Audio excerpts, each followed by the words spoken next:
Salut à tous, c'est Nathan tout simplement, et aujourd'hui on se retrouve pour une toute nouvelle vidéo, un nouveau top 10, c'était le top 7 avant, maintenant c'est un top 10, pourquoi je le refais? Car je ne suis pas satisfait de mon ancien top, surtout qu'il manquait des coasters, donc voilà, je l'ai transformé en top 10, histoire de rajouter ces coasters. Allez, c'est parti.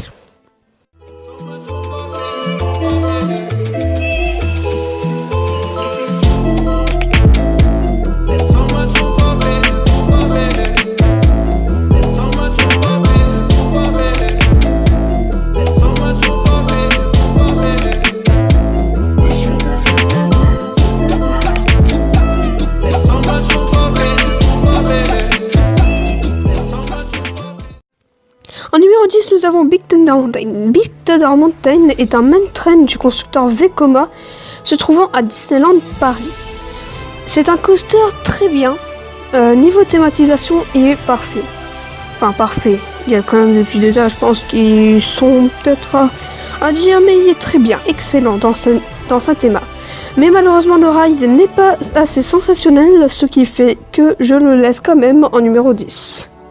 En numéro 9, nous avons Pegasus Express. Pegasus Express qui est un family lunch coaster du constructeur Gerstlauer. Je dis lunch, mais bon, voilà. Il y a une partie en avant et en arrière et il se trouve au parc Astérix. Ce coaster est très bon, il y a des bonnes sensations pour un family coaster. Il manque quand même deux thémas, donc voilà. C'est pour ça qu'il reste à la 9e place. À la 8e place plutôt.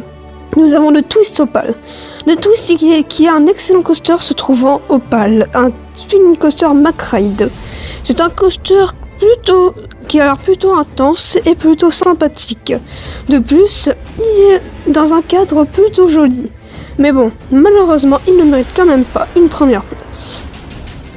À la 7e position, nous avons Rock'n'Roller Coaster ou Aerosmith pour les plus anciens d'entre vous. C'est un coaster se trouvant à Disneyland Paris et c'est un coaster de type lunch coaster du constructeur Vekoma.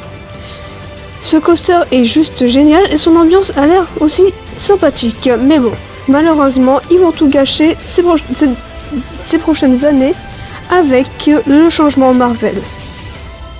À la 6e place plutôt, nous avons Yukon Quad. Yukon Quad qui est un lunch coaster family du constructeur Intamin se trouvant au Opal.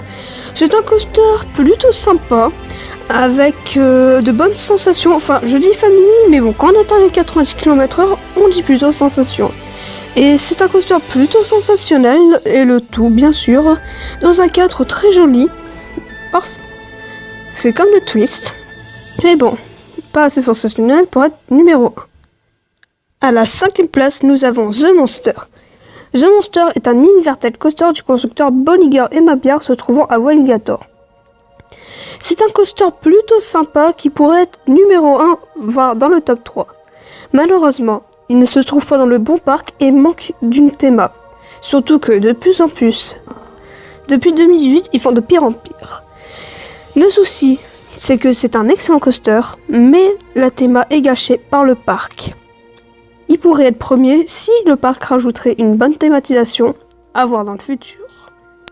À la 4e place, il y a un coaster que je n'avais pas pensé, pareil pour le 3e.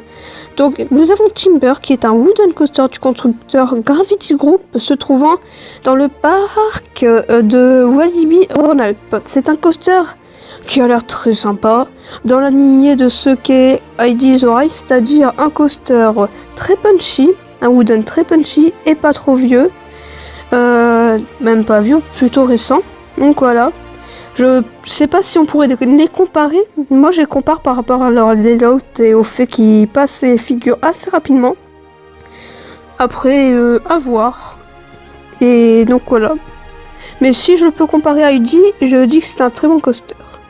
À la 3e place, on s'y attendait pas, Mystic. Mystic qui est le nouveau coaster de 2019 se trouvant à Walibi Rhône-Alpes. Ce coaster est un coaster de type Infinity du constructeur Gerstlauer qui va ouvrir cette année en juin. C'est un coaster qui a l'air très sympathique de par son layout, qui niveau théma va je pense être sympa à voir. Est-ce qu'il pourrait dépasser le deuxième? On verra ça au moment de son ouverture. Donc voilà, un coaster qui a l'air très sympathique et qui donne un vent frais sur ce qui se fait en France. À la deuxième place, nous avons Alpina Blitz. Alpina Blitz qui est un... je sais pas si je peux dire un méga coaster MacRide, un Blitz coaster, non. Enfin, je ne sais plus. Je vais plutôt dire méga coaster, donc voilà. Donc c'est un coaster donc se trouve à Nigloland qui a l'air très intense, très sympathique au niveau de son layout. Se trouve dans un cadre plutôt bien entretenu, sur le thème de la Suisse, plutôt sympathique. Un coaster qui a l'air génial, mais qui ne bat pas les classiques comme Osiris. Osiris qui est l'inverted coaster du parc Astérix. Certes moins intense que The Monster, mais avec une bonne ambiance et une bonne thématisation, ce qui fait qu'il est à la première place. En tout cas, ce coaster est juste génial. Va-t-il être détrôné en 2021 par le nouveau coaster du parc Astérix? Il se pourrait bien, on verra ça bien sûr dans le futur. Mais en tout cas, un très bon coaster qui est génial et qui est pour l'instant mon numéro 1 sur le thème, enfin dans mon top des coasters. J'espère que cette vidéo vous aura plu. Si elle vous a plu, n'oubliez pas le like et l'abonnement. Donc voilà, j'ai décidé de refaire cette vidéo vu que le top ne me satisfaisait pas. Allez sur ce, ciao à tous. Bon ride.